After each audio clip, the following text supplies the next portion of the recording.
Hello everyone, welcome to this challenge zoology notes. आज के इस वीडियो में आपको बताऊंगी एयर पॉल्यूशन के बारे में।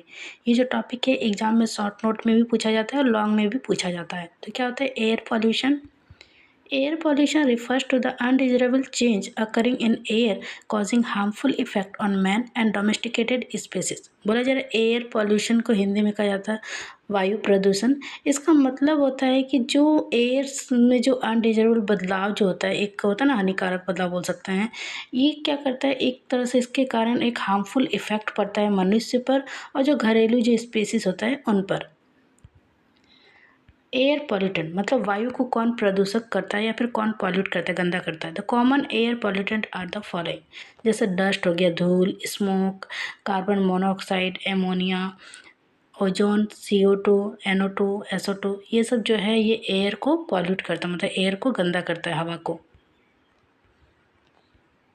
उसके बाद types of air pollutant. Air pollutant कितने तरह का होगा? तो air pollutant are two types. Air pollutant जो होता है वो दो तरह का होता है। पहला होता है प्राइमरी एयर पॉल्यूटेंट, दूसरा होता है सेकेंडरी एयर पॉल्यूटेंट।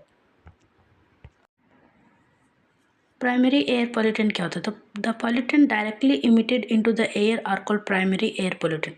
बोला जरा वो पॉल्यूटेंट, वो गंदगी जो डायरेक्टली हवा में मतलब मिल जाए उसको क्या कहेंगे? Primary air pollutant. जैसे कि हाइड्रोजन हो गया, क्रोमियम, लीड, कार्बन मोनोऑक्साइड, ये सब प्राइमरी एयर पॉल्यूटेंट होता है। उसके बाद secondary air pollutant. Secondary air pollutant are poisonous substance form from primary air pollutant. ये जो सेकेंडरी एयर पॉल्यूटेंट जो होता है वो जहरीला सब्सटेंस होता है जो बनता है प्राइमरी एयर पॉल्यूटेंट से ही। In bright sunlight nitrogen oxide, hydrocarbon and oxygen interact to produce more powerful photochemical oxidant like ozone, peroxyacetyl nitrate, peroxide ETC। बोला जा रहा है एक जो होता है ना सूरज का रोशनी में क्या होता है, नाइट्रोजन ऑक्साइड, हाइड्रोकार्बन, ये सब जो है ये प्रोड्यूस करता है बहुत ज़्यादा पावरफुल फोटोकेमिकल ऑक्सीडेंट, जैसे कि ओजोन हो गया, पेरोक्सी एसिटाइल नाइट्रेट हो गया, पेरोक्सीडाइज हो गया, ये सब जो होता है ये जहरीला सब्सटेंस होता है। उसके बाद causes of air pollution. According to हु, Delhi is the fourth most polluted mega city in the world. बोला जा रहा पूरा विश्व में जो है, अगर वर्ल्ड हेल्थ ऑर्गेनाइजेशन के अकॉर्डिंग अगर देखने जाए तो दिल्ली जो होता है वो चौथा नंबर पे आता है पॉल्यूटेड मेगा सिटी में। The central pollution control board states that Ahmedabad air is most polluted followed by Kanpur and Solapur. बोला जा रहा है कि सेंट्रल पॉल्यूशन सेंट्रल बोर्ड के द्वारा, कंट्रोल बोर्ड के द्वारा 2003 में स्टेटमेंट रखा गया कि अहमदाबाद में जो है वहाँ का एयर सबसे ज़्यादा पॉल्यूटेड है कानपुर और सोलापुर को देखते हुए। Here the particular matter level is 3 to 4 times higher than the critical level. वहाँ पे क्या होगा, तो वहाँ पे पार्टिकुलर मैटर जो है का लेवल जो है वो 3 से 4 टाइम हायर है एक क्रिटिकल लेवल से। The standard particulate matter is pollution free air is 60 mg/m³। बोले ये जो है अगर पार्टिकुलर मैटर का अगर पॉल्यूशन देखना जाए स्टैंडर्ड, तो फ्री एयर में तो वो 60 mg तक का होता है। उसके बाद इसका मतलब कॉजेज जो होता है, सबसे पहले क्या होगा तो कि एग्रीकल्चर में इसका क्या प्रभाव पड़ता है, तो hydrocarbon released by plant, pollen grain, insecticide ETC causes air pollution. बोला जा रहा है जो प्लांट्स में जो हाइड्रोकार्बन जो मतलब रिलीज किया जाता है, पॉलन ग्रेन, इंसेक्टिसाइड का जो यूज किया जाता है, उसके कारण एयर पॉल्यूशन होता है। उसके बाद dust in the air is increased by dust storm, wind, volcano, automobile ETC। Air में अगर धूल जो है वो अगर बढ़ता है तो वो डस्ट स्टॉर्म के कारण बढ़ता है, विंड के कारण, वॉल्केनो के कारण और ऑटोमोबाइल्स के कारण बढ़ता है। उसके बाद है industries. Combustion of fossil fuel like coil, petroleum in the industries is the main source of air pollution. जो मतलब फैक्ट्री में जो कोयला को, पेट्रोलियम को जो जलाया जाता है उससे जो ईंधन उत्पन्न होता है वो भी एक मेन मतलब सोर्स होता है एयर को पॉल्यूशन करने का। उसका फोर्थ है automobile. The combustion of petrol and diesel in automobiles release harmful gases into the air. जो ऑटोमोबाइल्स में जो यूज होता है पेट्रोल, डीजल, ये सब का जो कंबशन के जो होता है उससे एक हार्मफुल गैसेस निकलता है। They also produce dust. इससे क्या होता है, डस्ट भी निकलता है। Vehicles are the predominant source of air pollution in India. Bharat में जो है ये एक तरह का प्रीडोमिनेंट सोर्स माना गया है गाड़ियों को। उसके बाद है ionising radiation. Ionising radiation include alpha particles, beta particles and gamma ray. They are release into the air from testing atomic weapon and atomic explosion. मतलब आयोनाइजिंग रेडिएशन में क्या होता है, तो अल्फा पार्टिकल्स आता है, बीटा पार्टिकल्स आता है और गामा रे आता है।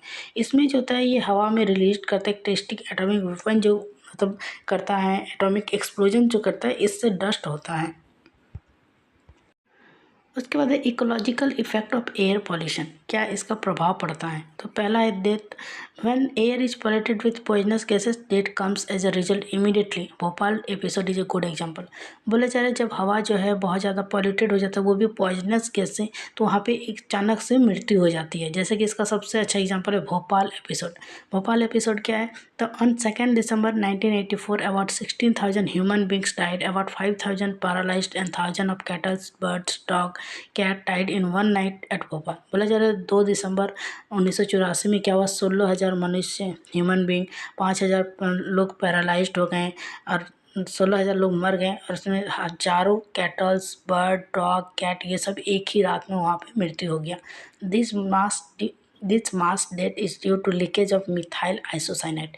ये जो अगर ये मृत्यु हुआ तो ये एक तरह का, वहाँ पे एक फैक्ट्री था, वहाँ उस फैक्ट्री में मिथाइल आइसोसाइनाइड का लीकेज के कारण ये हुआ into the air and insecticide plant managed by Union Carbide।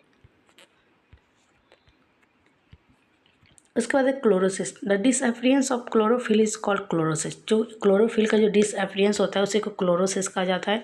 It is caused by SO2 and fluoride present in the air. ये जो है ये एयर में मौजूद SO2 और फ्लोरोसाइड के कारण होता है।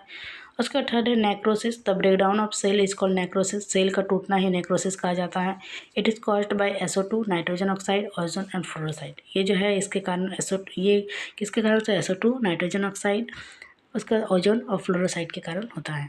फोर्थ है green house effect. Green house effect is the increased warming of earth caused by rise in CO2 content of air. ये जो ग्रीन हाउस इफेक्ट जो होता है वह एक तरह से बोल सकते हैं अर्थ में जो अर्थ का वार्मिंग जो होता है वो इंक्रीज करता है, मतलब गर्मी का लेवल बोल सकते हैं, जिसके कारण, जैसे कि किसके कारण होता है, तो CO2 का राइज होना। मतलब एयर में CO2 is released into the air by combustion of fuel. CO2 जो रिलीज होता है वो एयर में वो फ्यूल के कंबशन के कारण वो रिलीज होता है। It is estimated that CO2 content of the air is increased at the rate of 0.4% per annum. बोले जो हर साल जो होता है CO2 का कंटेंट जो है बढ़ रहा है 0.4% से लेकर। This will result in the appreciable warming of the earth. This is called greenhouse effect. इसको ग्रीन हाउस इफेक्ट कहा जाता है। It is very likely that this will cause the melting of polar ice cap resulting in the rise of nearly 60 feet on sea level. बोला जाए इसके कारण क्या हो रहा है, तो जो पोलर आइस का जो गलना होता है, मेल्ट हो रहा है, वो मतलब बहुत स्पीड हो रहा है एक तरह बोल सकते हैं, जिसके कारण 60 फीट सी लेवल से वो नीचे आ गया है। Coastal region and low-lying areas all over the world will be go under water। जो कोस्टल रीजन जो है और लो एरिया जो है वो सब धीरे धीरे वो वाटर के अंदर जा रहा है। उसके बाद global warming. The overheating of the earth by increasing amount of greenhouse gases are called global warming. बोला जा रहा है जो अर्थ का जो मतलब अर्थ में बहुत अधिक गर्मी जो होता है वो बढ़ता है ग्रीन हाउस गैस का इंक्रीज होने के कारण, तो उसी को ग्लोबल वार्मिंग कहा जाता है। उसके बाद crop losses. Heavy loss of crop plant is caused by smoke. मतलब स्मोक के कारण बहुत ज़्यादा क्षति होता है जो लगाए हुए प्लांट्स को। Smoke denotes A combustion of smoke and fog. ये जो स्मोक जो है ये डिनोट करता है कि स्मोक का कॉम्बिनेशन और फॉग को। The important component of smoke and ozone and PAN. जो एक इम्पॉर्टेंट कंपोनेंट्स होता है वो स्मोक का, वो ओजोन और पेन होता है। The damage leaf vegetables, cereals, textile crop, ornamental plant, fruits and forest tree. ये जो है ये किसको क्षति पहुंचाता है, तो वेजिटेबल्स को, सीरियल्स को, टेक्सटाइल क्रॉप, उसके बाद ऑर्नामेंटल प्लांट्स, फ्रूट और फॉरेस्ट ट्रीज को।